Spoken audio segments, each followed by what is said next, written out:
There is a sickness that has penetrated the world's soul and it's spreading, and we all feel it.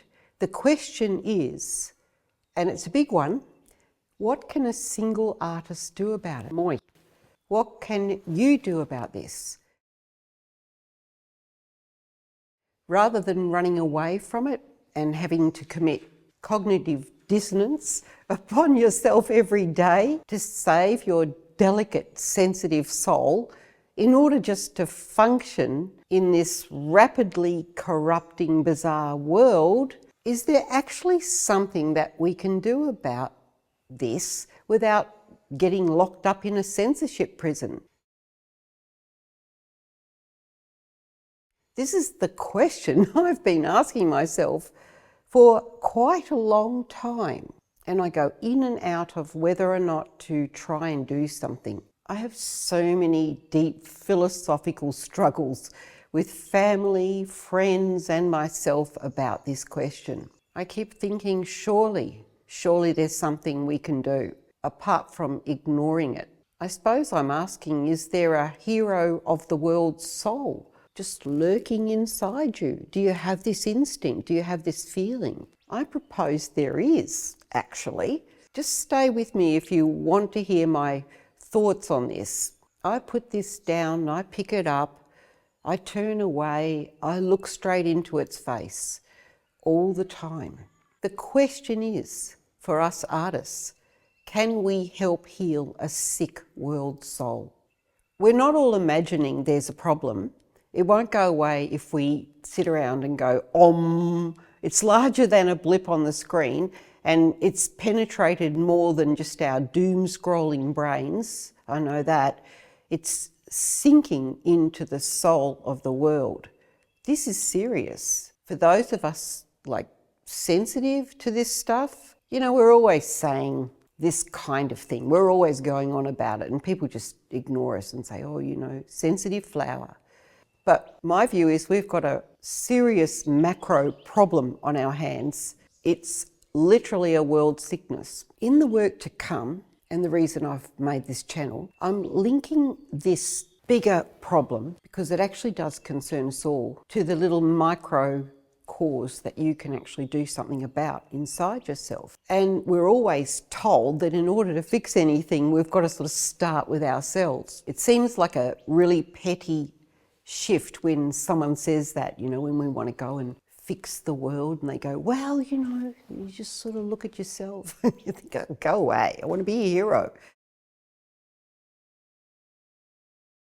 But for quite a few years now, I've become very aware of what I see as evidence of this sickness, or I guess you could say it's like a sort of a ineptness, like a kind of a passivity or a numbing down. There's something being lost in artists.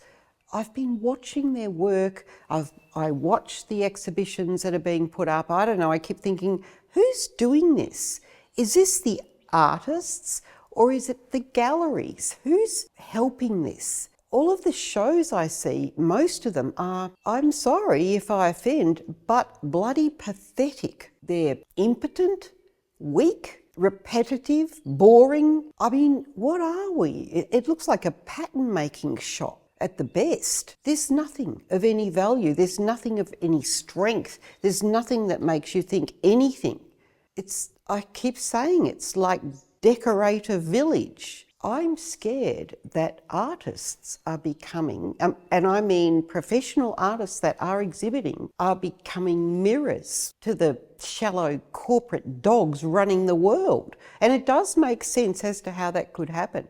It's not a new thing. It's been going on for some decades, but it's intensifying now. I mean, you only have to look at some of the strange turns in art decades ago, which we won't dig into right now, because then we'll have to actually go down that rabbit hole, and I love rabbit holes. There's more and more evidence in what's disappeared from our cultures. And if you can see that and how it feels like all culture, there's an attack against every culture. It doesn't matter whether it's a religious culture, a country's general culture, there's just this force coming after it, trying to vanillarize everything, trying to wipe it out. It's not imagination, they're doing it on purpose, and I know exactly what's going on. Let's keep rolling. You see less and less evidence of the beating heart within everything cultural, even in our events. There's just this homogenisation that's just gone way too far. And artists are just repeating it. It's driving me nuts. Artists are abdicating their power by getting stuck in, well, let's call it style. That's why I'm going on and on about it. It's just becoming, tedious. Look at all the exhibitions. Go and have a look at what's been going on. Go back through the catalogues, the past shows on any of the bigger galleries, and you'll see it. I mean, yes, there's an occasional exhibition where an artist throws in their soul, and it's wonderful. And I don't mean soul work having to be, vicious attacks on society or something. I'm not talking about that, like a Hieronymus Bosch level narrative, sticking arrows up politicians' bums or something. I don't mean that. I just mean that the art is becoming weaker and weaker. There's no storytelling in it. It's just pattern making, or it's just replicating nature. And I'm going to keep saying it. It's making me want to throw up. Art has become a joke. It's a flip up between decor items and copy machine paintings. Don't we have enough of that with like automation, AI, etc.? Press the button, repeat, or just change the colour tone or something, or, take a big photograph and then go over to the G-Clay printer and bloop. What the blazes is going on? The bulk of what is called great art in the institutions and commercial galleries is repetitive, formulaic decor, or, as I just said, cleverly crafted camera-level copying of nature. The solution to this problem, which I see no one addressing nowadays, since we've lost all the great art critiques that used to drive everyone nuts, all gone, dead and buried, the best ones. We don't even have write-ups in the newspapers anymore. What newspapers? Remember when we used to get art critique? Remember that? What the hell? I don't get it. So I've decided that because there's just no one even talking about this, I'm going to. And I believe there's a way for you to actually integrate your more integral voice or soul in you as a person into your style, or let's call it the way you express your ego, as a direct path to influencing not only the quality of your own full life journey, but that of the world's soul. You may not think it makes any difference, but it actually does. What you do, because you are a performer, you put your work out there, what you do will influence whoever sees it. It's just absolutely true. So stop putting bloody wallpaper out there. I mean, you might be doing abstract paintings or something and, you do different ones every time. Well, that's great, but they're kind of the same, aren't they? What are you doing actually in that work? Indulging yourself? Like me, rolling around on the canvas here? Oh yeah, I'm having a good time. What are you doing? It's okay to do that sort of thing. It's okay. It's, it's like there's an alchemy in there. But put some consciousness around what you're doing. The bulk of people that are working with those formulas are literally just working with formulas that look good. It's all about selling. Yeah, sure, no probs. But is there actually anything being evolved alchemically in you? Does it help anything? Oh, I'm such a meanie, aren't I? Look, this starts with your own work. The fixing process is, first of all, to become conscious that there is even a problem. So that's what I'm drawing your attention to. That's a start, isn't it? Oh, better tell you, I'm Helen Norton, a long-time narrative artist, and welcome to my YouTube channel, An Artist Forever, which of course says what I mean.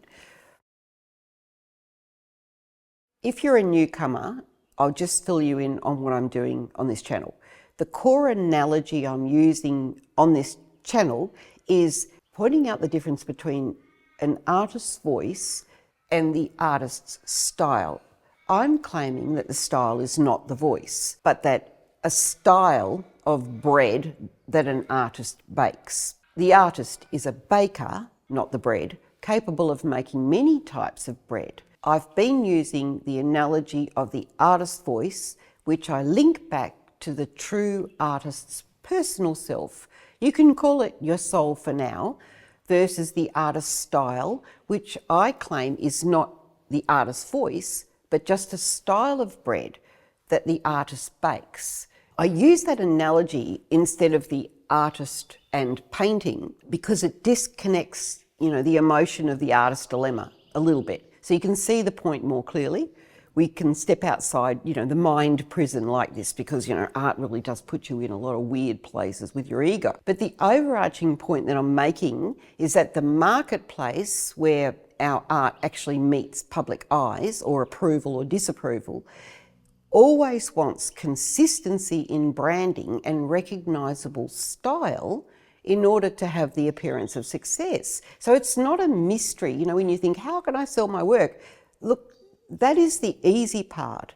And, and I don't mean to be a smarty pants, but that part is just learning business, marketing and business. There's lots of wonderful artists that actually really spell that out. So you can make money and you can do your soul dance at the same time is what I'm saying. But don't get stuck in just the flogging the bread bit because you're limiting yourself and eventually people will get sick of your bread. And also you'll get sick of the bread. The marketplace that I'm talking about is not just commercial art sales, and this surprises a few people, but it also includes the academic realm of art, the stuff that comes out of universities and the art doyens, even if they seem to view that art that sells really well is not really art. The academia is actually a marketplace. They just use different currency, grants, prizes, etc. The artist is still rewarded for complying to what they want, right? The reality is it's no different to the rules of, like trading, corporate economic process and all the rest of it. It's just a different club. Take Nike shoes. It's a huge brand and might focus on, one of their shoe styles for some time, but then the artist is not Nike in this case. Nike is still just, a brand. It's a loaf of bread.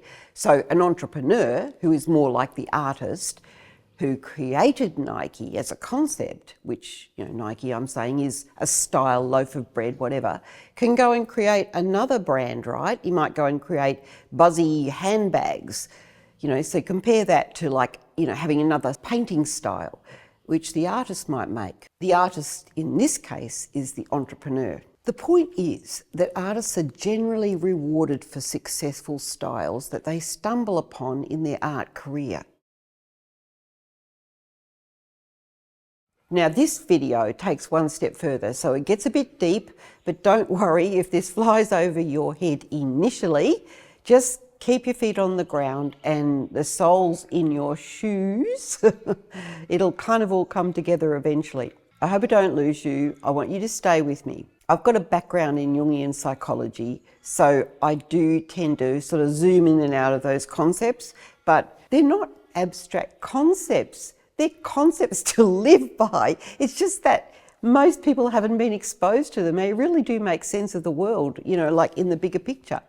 I seem to be digging into these complex mysteries here, especially in this video, but my purpose is only to set you up to know that we've got more options, like a wider field to work in as artists than, say, art galleries and painting styles. That's not your limit.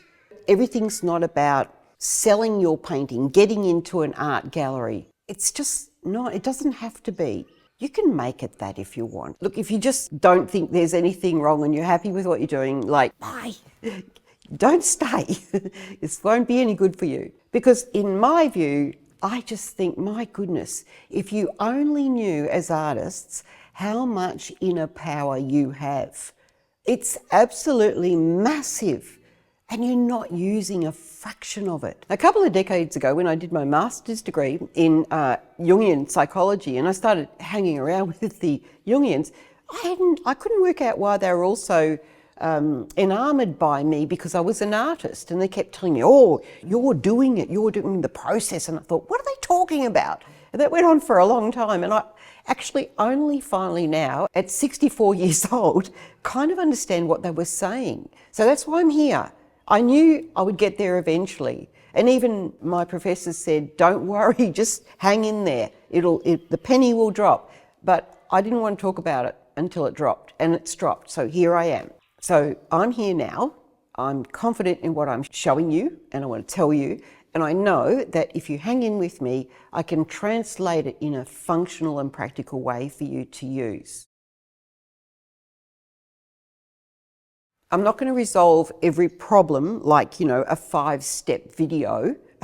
Like, you can save the soul of the world with 5 easy steps. Actually, you know what? I might make that video. I'll do that one next with a bit of a tongue-in-cheek. Look, I made this channel. I'm writing a book about this at the same time, but I made the channel to clarify what I'm writing about, but also to share with you this process, but to do it like a journey. So many people are making YouTube channels at the moment where they are sharing their journey, which is wonderful. Many later, middle-aged to later people, and they're just living really ordinary lives, but they're sharing their journey. How powerful is that? What does that do for you? I've got a couple of these women. They're so normal, like really normal, but I love to watch them. Where are they up to? What are they doing? Just so domestic. It's a strange world we live in. So if you think you can't make any difference to the world's soul, well, you've got another thing coming. Have you ever? Now, artists often get inflated egos when they start getting approved for some work that's winning favour. It's a big deal. It's wonderful. I'm not saying, like it's bad. But it happens every single time. I've experienced it heaps of times. It's a great feeling, getting inflated. Really, really nice. It's wonderful. Of course, we need to do that. We need to build strong egos. It's not a bad thing. This is how heroes are made, and heroes feed the families and save us. But we over-identify with the hero.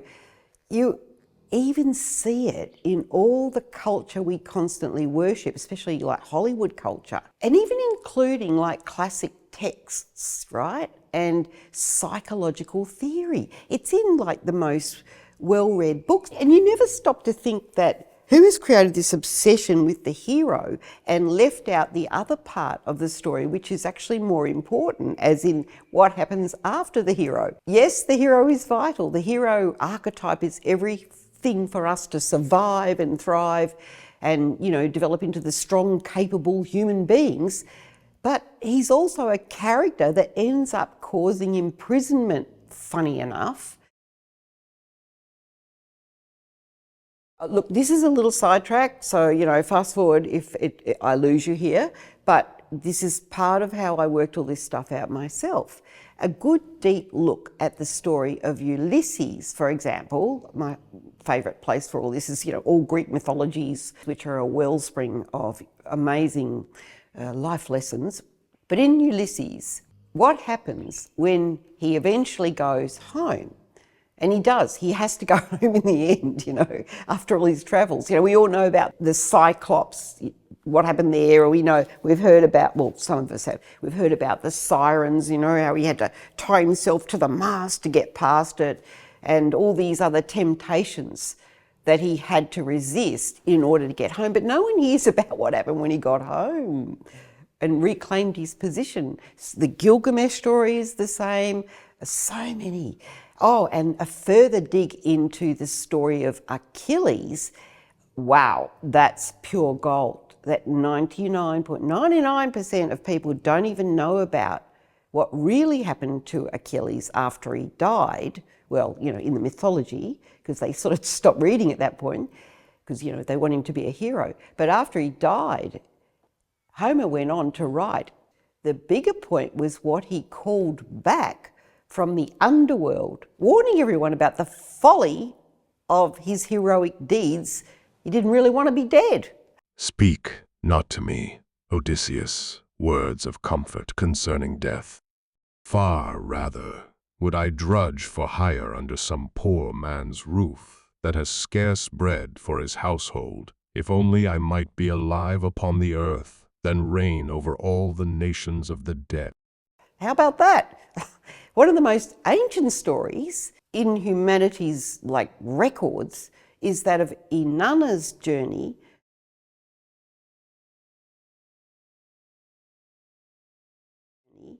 which is said to be the oldest known story we've got access to. That story was basically how she had to get over her shallow life in order to save the world. It's a wonderful story. I'm going to make a full video on those stories about what happens after this Hollywood hero stage, but I'll shut up now because, I'm going on a bit. But let me summarise to make the point. There are indeed horses for courses. Not all seasons require the same approach, and no season is a demon or an angel, but we do tend to live in this, oh, look, all these words, dualistic fashion, right? The words mean something. Eventually they make sense. But if we're not aware of how these things work together in our life, the soul, the deeper part of meaning of life, alongside the heroic deeds of selling stuff, being a cultural hero because, you make paintings that all look the same. That's actually what it really is. The comparatives, I'm sorry, I'm waffling, but I see it all the time now, and that's what's disturbing me about art. Art used to be a place where these things were wrestled with, but it's not happening anymore. Well, it might be on a very small scale, not generally. It's not encouraged. Artists don't want to talk about it. In our modern life, we've lost all our memory of these great deep cultural stories about the dangers of living a shallow life. There's just a few remnants of things clinging on, a little bit of Christianity, a little bit of, this and that, but not much. Most of even the religious cultures are just selling you homogenized packaged food, really. So many people have disconnected from what the actual meaning was in those stories. I pretty much know why. It's just all this big media branding stuff. But anyway, all is not lost. Don't worry, I've got them all lined up to share with you soon, and I'll do it separately. So back to our earthly, lovely artists. How I see this problem in the world of artists and with creative people is that they often make this mistake of thinking. So I'm just repeating myself again, but I just want to keep reiterating. I've been trying to understand, why is this manifesting? Why are artists not intuitively sensing this, which I think they are? They don't feel right. Why are creative people dropping the ball here? And I think they are not all dropping the ball. It's just that their voices are not being heard. They're being suppressed in the media in favour of these other things that make money, like war is a racket. It's a great money-making thing, isn't it? But I just want to point out this really clear and obvious thing, which is so simple, and that is creative people making this error of thinking that their style is their voice, but it's not. It's easy to get fooled. The culture that we're living in gives you very few good gutsy stories with some depth. You just get more jangles and bangles and the same old thing dished up. I mean, when adults are watching cartoons for a thrill, we got a problem. The problem for creatives when they do mistake their voice for their style is they just become very, very stale and end up suffering artist block due to pretty much stymieing the creative function in themselves over and over to get sales and approval. You just block it. You just think, stop it. Stop, going off on tangents. You get told that. You know that's not going to sell. That's why creatives lose steam. That's why they end up giving up. They stop taking risks. That's why they get sad, depressed, and drink themselves to death. It's been going on for a while. Why do you think Brett Whiteley was doing it? The only way he could actually get his jollies off was to take drugs, and eventually it killed him. But that was kind of his way of reaching out to the other side. On this channel, I'm not going to tell you to give up your ego. That's just guff. It's stupidity saying things like that. It's such nonsense. It's like, blah. Remember the Skyhooks song? Shirley. Ego is not a dirty word. The ego is the champion, but he gets tired and he needs support from your inner soul life. Like you need to support your own ego with a bit of backup. He can only do so much out there in plastic world. You're not a one-dimensional flat piece of paper. The ego is a good front man. He's a hero, all right. But when the ego or the hero is supported by a supernatural, powerful inner force, that's not just the lava, but the red hot core of your planet. Wow, are you in for a surprise if you can join these two up? It's like tapping into your shadow, but in a conscious way. That's what I mean. You've got to do it carefully, mind you, as the dangers are very well recorded about not doing it carefully. And we can see how inflation of a person's ego, so-called cultural heroes of their time, can have catastrophic effects upon others. Think about it. It's called inflation and it's dangerous. We all inflate, that's good. Some of the Jungians did some great diagrams where we inflate in order to evolve. It's natural, that's how we grow. But then what happens, you'll love this, what happens culturally is when someone gets too big for their boots, generally the forces around them knock them down, or knock him down a peg or two. That's actually how inflation is dealt with. And the person sort of comes back down onto the ground, or it might not be that they get checked, but something will happen that makes them take a pull. They go,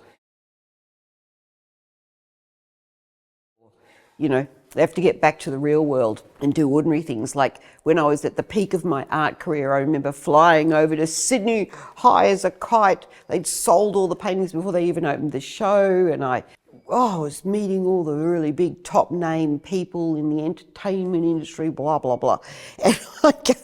And I was sitting with Philip Adams and I was whinging to him about, look at me here. Sorry, I just laugh at myself. And I was just telling him, well, you wouldn't know it. When I leave here after this great big sellout, I'm going home to Broome and my husband and our trucking yard. And the only thing he's going to say to me is, when I walk in the door, is, where's my dinner? And he laughed and he said, you're probably better off with that in the long run. It was really a funny moment. And you don't forget those things because they're true. That's how inflation gets knocked down. If you stay inflated, you'll never do anything new. You'll never try harder. You'll never grow.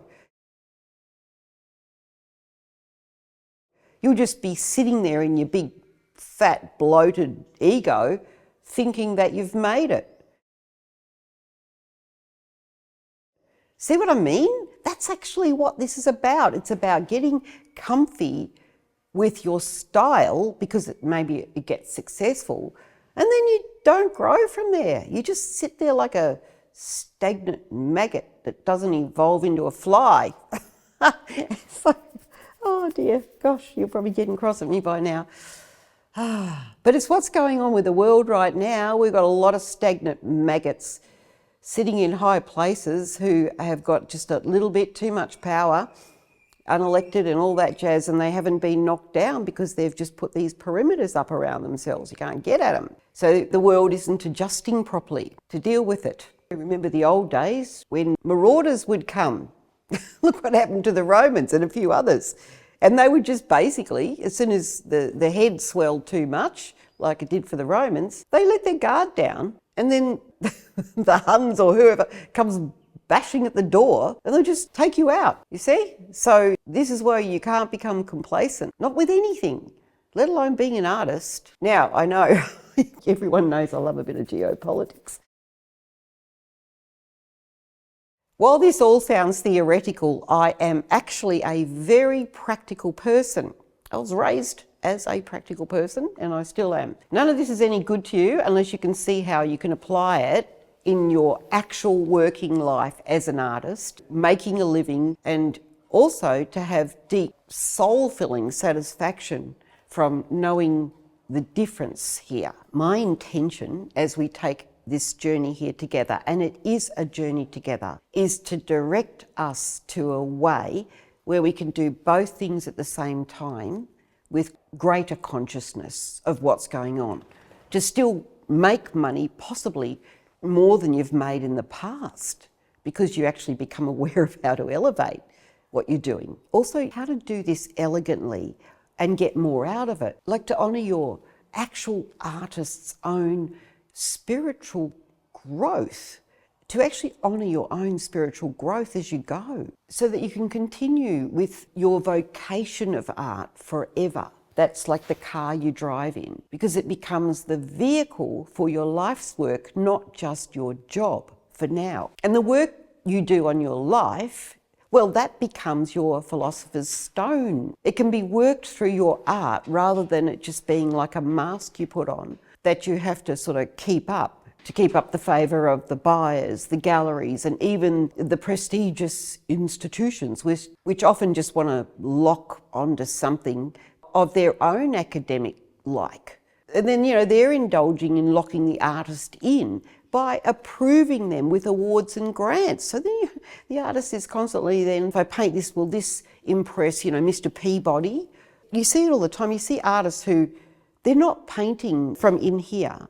They're impressing, they're trying to impress. If we can, as artists, see that our work can be our viable and good vessel to do like our full spiritual work or journey inside, well, in a way, we've struck alchemical gold. You know, I referred to the alchemists before in another video where the whole point was that they said they were trying to create gold, but what happened when they were trying to do it is they actually found themselves because it was such a stupid pursuit. That's another story. But even more so, and this is vital, and you might not even be thinking that this is possible.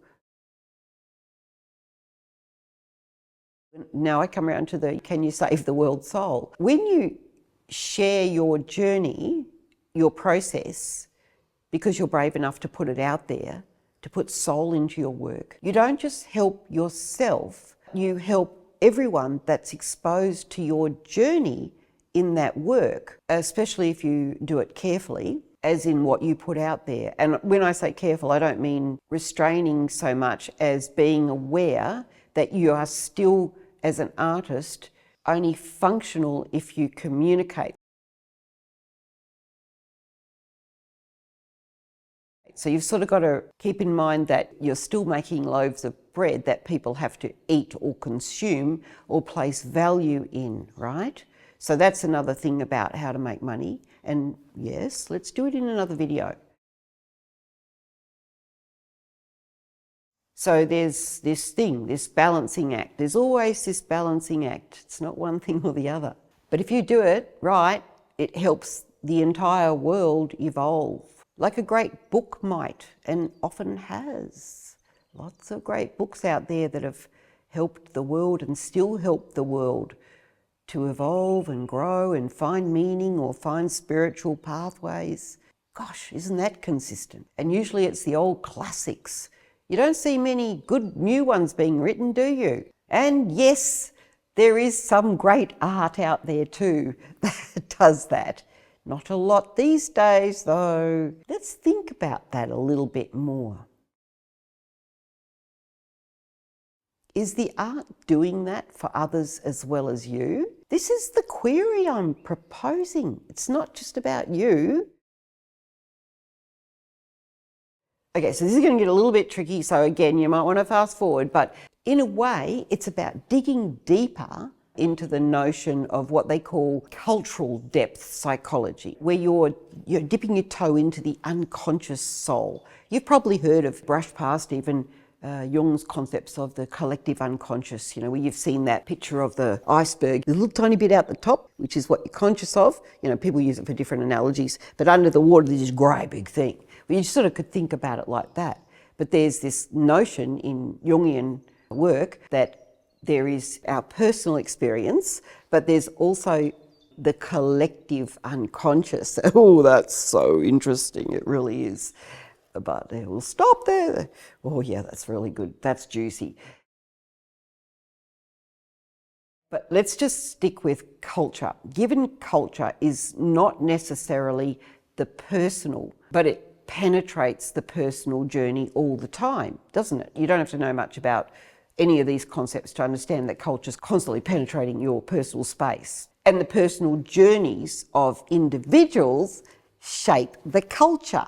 Yeah, right. So therefore, that's why I make that analogy of the lung breathing in and out. I'll just put the clip here or the video here. The collective unconscious soul is real, and just to give you a little example of how it might sort of manifest in a more recent thing, you could refer to, say, the bizarre event of the COVID times, where you saw a mass psychosis type thing gripping the world. That's a classic example of what mass psychosis can look like when it's drummed into a frenzy deliberately, and then it kind of took on its own life amongst the actual community.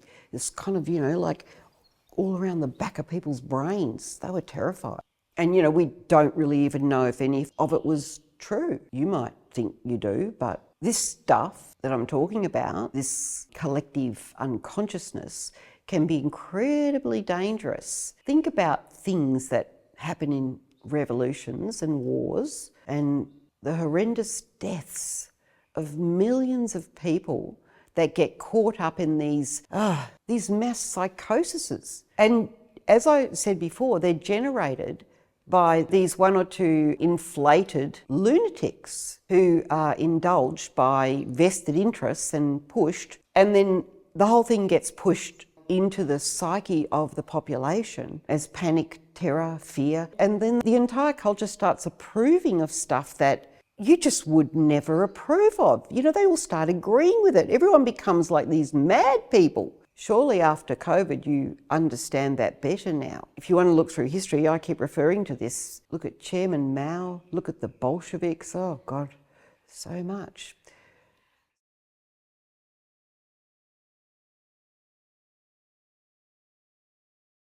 So many millions of people. There's all this evidence that this is actually happening in our world right now. And I call that kind of stuff like the world sickness. It's the sickness of the soul. I guess I'm trying to bring you full circle. So you know how we talked about the iceberg idea, where the little bit up the top is the consciousness and the great big down the bottom is the unconsciousness. Now maybe you'll understand why I'm waxing on about why it matters and why your work matters, right? So we talked about how an individual can actually penetrate the entire culture. And the entire culture has consciousness here and it has unconsciousness. That's like the collective unconscious. It's the same in an individual but on a smaller scale. So when I said at the beginning, and I hope you're still with me, for those of you that have stayed, you're going to get the treat here. So here we are, we've arrived. So now you can see as an artist, as an individual, as a single personal human being, your work can contribute to this great big world soul, right? So it goes right down, so the whole thing. So you've got the cultural thing up here, and then you've got it going down here, the unconsciousness. Well, that remains unconscious because down there in the unconscious is where all the oogie boogies live, where the stuff that you're not aware of, the stuff you're not conscious of, your fears, all the existential stuff that can be played on really easy by those inflated egos we talked about before. And they know how to work this thing. Oh, by golly, do they ever. Am I getting through? If I'm not confusing you more, let me know in the comments. I can try harder. But this sickness of dumbing down people's consciousness, of them letting themselves get dumbed down, the removal of deep, rich, meaningful culture by these corporate globulists deliberately so that they can own what you consume, all of it, as a consequence. But you can fight back. You can do it by doing your own work, right? Number one, and your unique position as an artist is that your work is destined to go out to the world. Do you see that? It's not just your work, down in the lab, like some alchemist in a cave. This problem, this sickness is spreading. We can all feel it. You'd be some sort of weirdo if you didn't have some instinct, some sense of something's not right. If you didn't have a little bit of a tiny light inside you thinking, I wish I could do something. Again, there'd be something wrong with you. Artists, I appeal to you out there. How do we do anything about it? It starts with your own work and you believing you can do it as an individual in your own little studio. You can actually make a difference. You can nourish the ailing soul of the world by your own efforts. And that's why I think it's worth learning more about what this is all about. I am so looking forward to sharing what I know and what I had the privilege to learn about this and work with for decades. And I'm here to work with you while we push through on how to do it, how to actually use it in a pragmatic way. It's taken me so long to work out, how can I give this? Yes, books, all the rest, writing in the background all the time. But, who reads books these days? Everybody watches YouTubes. This is a long one, I'm sorry. But artists are in this unique position in the world, and we do have more leeway as far as censorship. Well, we do at the moment. It's coming under pressure and probably will come under more. However, you can work using tricks, metaphors, and the ancient stories actually show you how to do it. Censorship is not new. Remember what happened to some of those great thinkers? One might say the world's flat, the other one round. They just cut his head off for that. Things like that. We've just got to keep trying. We can say things, we can put them out there, we can say things that break through people's unconscious blocks. Honestly, sometimes you do something that has moved you and it will whisper through. Metaphors are like, they're whispers. Once you learn how to use metaphors, they're like tricky wiggles. They can get in under things. I always love referring to the image of the fluidity of mercury, the element. You can't catch in. You think about a bit of mercury getting out of the thermometer, little ball rolls away. But the beautiful thing is that I'm referring also to Hermes, the Greek god of, the upper and the underworld, or in Roman mythology, he was actually called Mercury. So I don't know who got the name first. Anyway, there was this sensibility in ancient myth and storytelling that we don't seem to have now. It's become so plasticized. All these arts, myth, storytelling origins of spiritual texts and things, they were so carefully crafted to use the analogies, the stories, the analogies, always the analogies and metaphors that seem to shift the psyche away from literal interpretation, even from the personal struggle, when you're in your narcissistic box and nobody understands. Those stories would bring you out. They'd bring you out and carry you home. They'd give you the answer because they got you out of that little navel-gazing thing. And I think that's why these YouTubes are so popular of, say, middle-aged women, I lost my job at 55, or I love being single, or I sleep in a van, and all this kind of stuff, because they're like these little mini mythologies, little stories. We want to know what happens next, don't we? So the big stories, these big mythologies and things we don't seem to sort of talk about much these days, they tended to shift the psyche into a much wider portal, I guess you could say, of thinking and feeling, where the reader, or viewer, or I guess in those days when they just had story bards, who was listening could imagine things that they couldn't actually see. They weren't concrete, these amazing stories. They were great tales, great adventures. Think of, Ulysses, for example. But, it's funny because those things, those stories, actually fixed a part of the inner psyche that no doctor could. They worked. They actually worked. And that was one of the amazing things I found out once I went further and further into Jungian work. And I thought, my God, this is such ancient knowledge and we've forgotten it. Oh boy. This is a clue as to how we're going to work through things here. Okay. That is enough for now. I'm sorry I've gone on for so long. I hope that you stayed with me and you got to the end.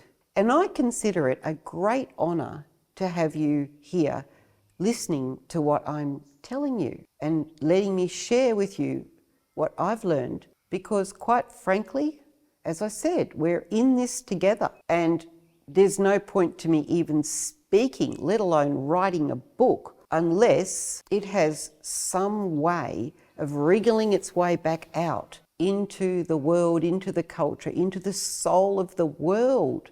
And I know that you can make a difference. I actually know you can.